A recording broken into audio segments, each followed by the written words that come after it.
Let's now review table joins, starting with the inner join, which is probably the most common join used when coding SQL. The inner join will return components that are common to two tables and is generally used when referencing dimensional or lookup tables. On the right is an illustration of an inner join using Venn diagram notation. In Venn diagrams, such a join would be called an intersection between two sets. That is, components from set A, which are also present in set B. For a table join, we will join two tables by referencing their index keys.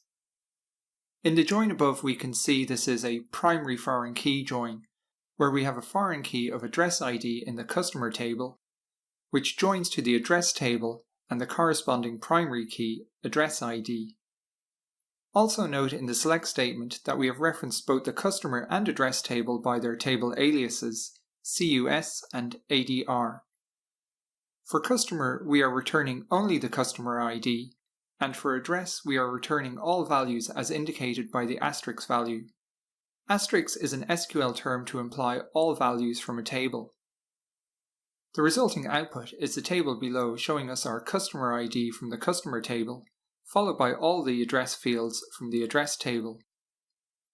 However, if I only wanted to select a few of the fields from the address table, I can do so by specifically providing the field names, and if needs be I can rename the output of these columns by providing column aliases. For example, we might want to change the field address to be address line 1 and address 2 to be address line 2. That's all for the inner join, and next we will review the left and right outer join.